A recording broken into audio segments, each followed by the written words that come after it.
नमस्ते साथियों, बीजी पाठशाला पर आप सभी का स्वागत है। आशा करता हूं कि आप सभी अच्छे होंगे और स्वस्थ होंगे। दैनिक समय की सभी प्रतियोगी परीक्षाओं को नेस्तनाबूद करने के लिए मैं बजरंग गुप्ता पुनः आज आप सबों के बीच डेली करंट अफेयर्स का क्लास लेकर के प्रेजेंट हूं साथियों। ये क्लास आपके एग्जाम के पॉइंट ऑफ व्यू से बहुत ही इंपॉर्टेंट रहने वाला है साथियों। तो वीडियो को लास्ट तक आप लोग जरूर देखें और हो सके साथियों तो अपने फ्रेंड से भी शेयर कर दे ताकि वो भी इनसे लाभ उठा सके। तो ज्यादा समय नहीं लेते हुए चलते हैं आज के मोटिवेशनल लाइन को देखते हैं साथियों। आज का मोटिवेशनल लाइन है साथियों, बदल जाओ वक्त के साथ या फिर वक्त बदलना सीखो। बदल जाओ वक्त के साथ या फिर वक्त बदलना सीखो, मजबूरियों को मत कोसो, हर हाल में चलना सीखो। कहने का अर्थ है साथियों, हमें या तो बदलते समय के साथ खुद को बदलना चाहिए या फिर अपनी मेहनत से, अपनी लगन से साथियों समय को ही अपने पक्ष में कर लेना चाहिए। हमें बहाने बनाने या अपनी मजबूरियों का रोना रोने की बजाय हर हाल में प्रयास करते रहना चाहिए अपने लक्ष्य की ओर बढ़ने का। और अपने लक्ष्य को प्राप्त करने के लिए हमें समय के साथ चलते रहना चाहिए साथियों। तो ज्यादा समय नहीं लेते हुए चलते हैं आज के अपने कंटेंट पे साथियों। पहला क्वेश्चन है, क्वेश्चन नंबर 1, वेस्ट इंडीज के किस दिग्गज ऑलराउंडर ने जुलाई 2025 में अंतरराष्ट्रीय क्रिकेट से संन्यास की घोषणा की है? तो साथियों इसका सही आंसर आंद्रे रसेल हो जाएगा। आंद्रे रसेल ने हाल ही में जुलाई 2025 में अंतरराष्ट्रीय क्रिकेट से संन्यास की घोषणा की है। आंद्रे रसेल की उम्र की बात करें तो अभी वर्तमान में लगभग ये 37 वर्ष के हैं। इसका अंतरराष्ट्रीय क्रिकेट में पदार्पण की बात करें तो इनका पदार्पण जो अंतरराष्ट्रीय क्रिकेट में हुआ था 2010 में, टेस्ट क्रिकेट में ये श्रीलंका के विरुद्ध अंतरराष्ट्रीय क्रिकेट में पदार्पण किए थे। इसने 56 कुल वनडे मैच खेले हैं जिसमें 1034 रन बनाए हैं और 70 विकेट लिए हैं। उसी प्रकार अगर T20I की बात करें तो कुल 84 T20 मैच खेले हैं जिसमें से 1074 रन बनाए हैं और 61 कुल विकेट लिए हैं। आईसीसी T20 वर्ल्ड कप 2012 और 2016 ये खेल चुके हैं साथियों। 2025 में अंतिम मैच की बात करें तो वेस्ट इंडीज के यह धाकड़ ऑलराउंडर ऑस्ट्रेलिया के खिलाफ होने वाले आगामी T20I सीरीज के पहले 2 मैचों के बाद अंतरराष्ट्रीय क्रिकेट को अलविदा कह देंगे। यह उनके घरेलू मैदान जमैका के सबीना पार्क में उनके अंतिम अंतरराष्ट्रीय मैच होंगे जो 20 और 22 जुलाई को खेले जाएंगे। नेक्स्ट क्वेश्चन है, क्वेश्चन नंबर 2, भारत में एआई एप्रिसिएशन डे कब मनाया जाता है? कहता है साथियों कि भारत में एआई एप्रिसिएशन डे कब मनाया जाता है, तो इसका सही आंसर हो जाएगा 16 जुलाई। भारत में एआई एप्रिसिएशन डे जो मनाया जाता है वो 16 जुलाई को मनाया जाता है। इस डे को मनाने का उद्देश्य क्या है? तो कृत्रिम बुद्धिमत्ता के क्षेत्र में भारत की प्रगति और सामाजिक विकास में इसके योगदान का सम्मान करना इसका मुख्य उद्देश्य है। इसकी दृष्टिकोण की बात करें तो एआई फॉर ऑल, सभी के लिए एआई के उपयोग द्वारा समावेशी और न्याय संगत विकास इसका मुख्य दृष्टिकोण है।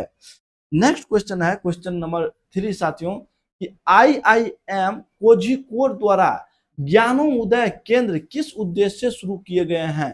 तो इसका मुख्य उद्देश्य है शिक्षा, नवाचार और प्रकाशन इसका मुख्य उद्देश्य है। इसी उद्देश्य के साथ ज्ञानोदय केंद्र की शुरुआत की गई है कोझिकोड, आईआईएम कोझिकोड में। इस पहल की किस संदर्भ में लॉन्च की गई है? तो विजन 2047 और राष्ट्रीय शिक्षा नीति के संदर्भ में इसे लॉन्च किया गया है। इसका मुख्य उद्देश्य की बात करें तो शिक्षण विधियों में नवाचार को बढ़ावा देना, समावेशी और भारतीय संदर्भ में आधारित शिक्षा प्रणाली को प्रोत्साहित करना इसका मुख्य उद्देश्य है। नेक्स्ट क्वेश्चन है, क्वेश्चन नंबर 4, कि 2025 में किस फिनटेक कंपनी को आरबीआई से क्रॉस बॉर्डर पेमेंट एग्रीगेट के लिए इन प्रिंसिपल अप्रूवल प्राप्त हुआ है? तो इसका सही आंसर हो जाएगा ऑप्शन सी, एक्जिम पे को ये अप्रूवल प्राप्त हुआ है। इससे रिलेटेड नोट्स की बात करें तो इसका मुख्य उद्देश्य क्या है?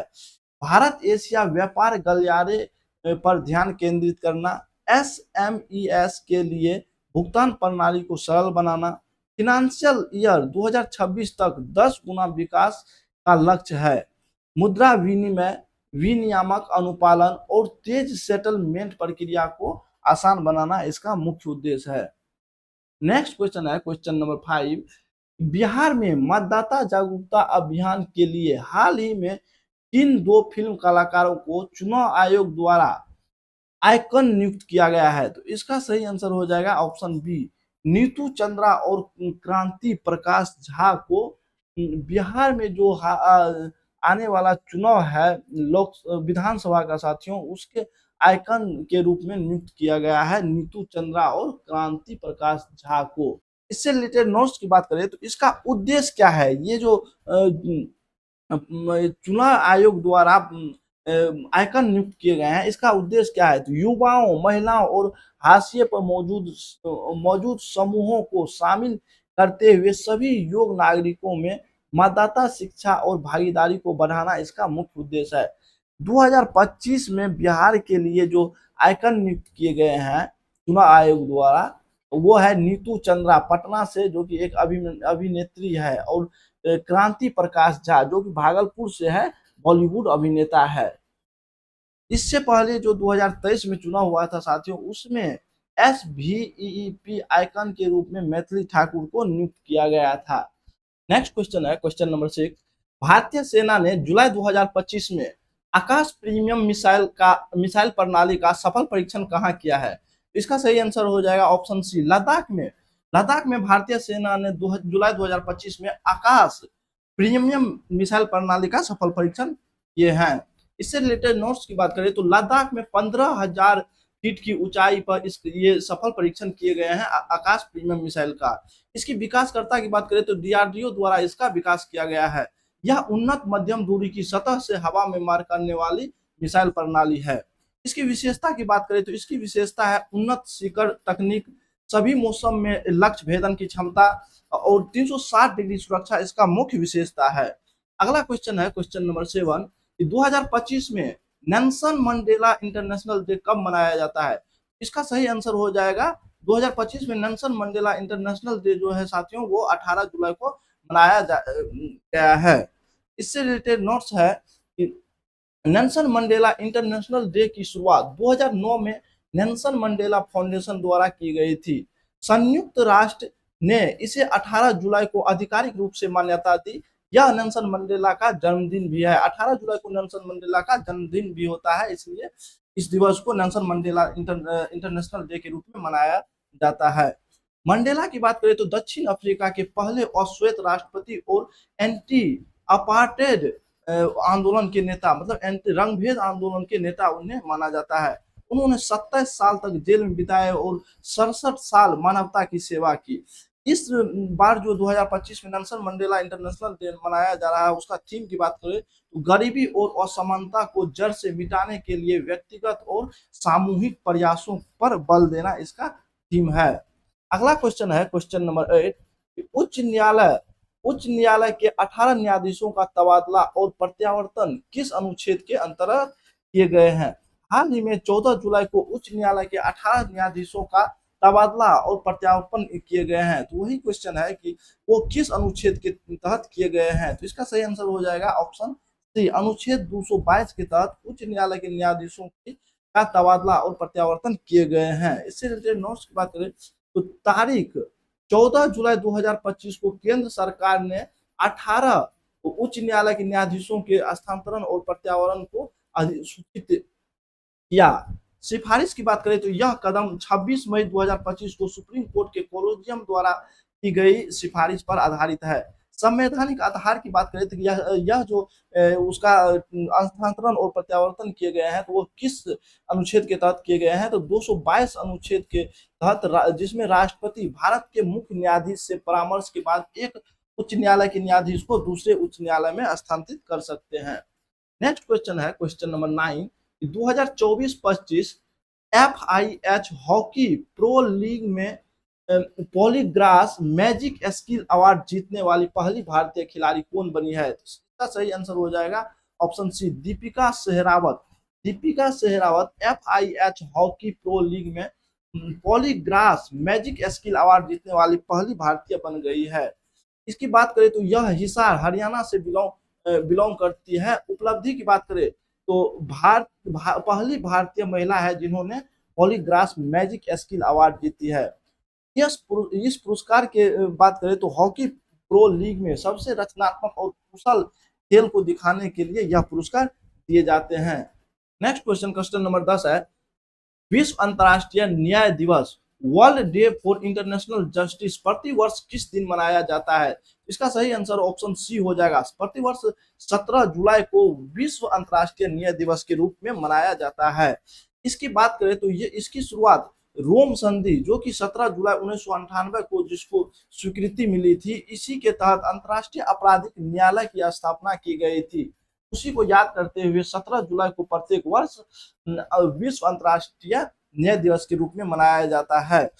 2010 के युगांडा के कंपाला सम्मेलन में इनको आधिकारिक रूप से घोषित किए गए थे। इसके उद्देश्य की बात करें, इस दिवस को मनाने का उद्देश्य की बात करें तो अंतर्राष्ट्रीय आपराधिक न्याय के प्रति जागरूकता, तो युद्ध अपराध, नरसंहार और मानवता के विरुद्ध अपराधों पर कार्रवाई को बढ़ावा देना, पीड़ितों के अधिकारों की रक्षा करना, कानून के शासन को शांति और सुरक्षा की नींव के रूप में मजबूत करना इसका मुख्य उद्देश्य है। नेक्स्ट क्वेश्चन है क्वेश्चन नंबर 11, यूक्रेन की नई प्रधानमंत्री के रूप में किसे नियुक्त किया गया है? इसका सही आंसर ऑप्शन सी हो जाएगा। यूलिया सूरीडेंको को यूक्रेन के नए प्रधानमंत्री के रूप में नियुक्त किए गए हैं। यूलिया सूरीडेंको को यूक्रेन के नए प्रधानमंत्री के रूप में नियुक्त किए गए हैं, जो कि डेनिस सिमहॉल की जगह लेगी। सिमहॉल अब रक्षा मंत्री के पद पर रक्षा मंत्री के कार्य संभालेंगे। सूरीडेंको की बात करें तो यह पहले अर्थव्यवस्था मंत्री थे और उन्होंने अमेरिका के साथ यूक्रेन के खनिज समझौते को अंतिम रूप देने में महत्वपूर्ण भूमिका निभाई थी। उनकी नियुक्ति युद्ध के दौरान यूक्रेन के नेतृत्व में निरंतरता और राष्ट्रपति जेलेंस्की के प्रति वफादारी को दर्शाती है, जिसका उद्देश्य देश के युद्ध समय के शासन में नई ऊर्जा लाना इसका उद्देश्य है। अगला क्वेश्चन है क्वेश्चन नंबर 12, भारत का पहला राज्य कौन सा है जिसने आदिवासी जीनोम अनुक्रमण परियोजना शुरू की है?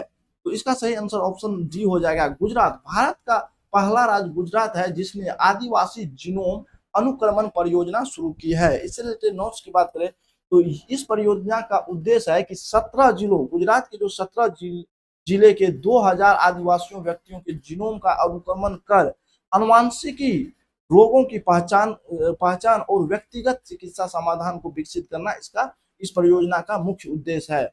मुख्य क्रियान्वयन की संस्था की बात करें तो इसे गुजरात बायोटेक्नोलॉजी रिसर्च सेंटर द्वारा इसका क्रियान्वयन किया गया है।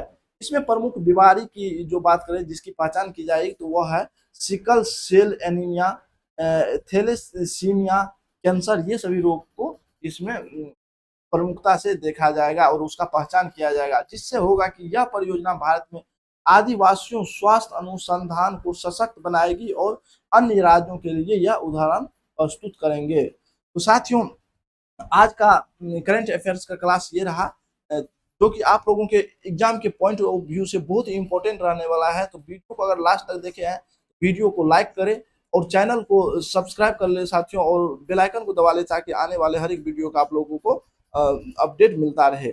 मिलते हैं नेक्स्ट वीडियो में, तब तक के लिए थैंक यू साथियों। जय हिंद, नमस्कार, वंदे मातरम।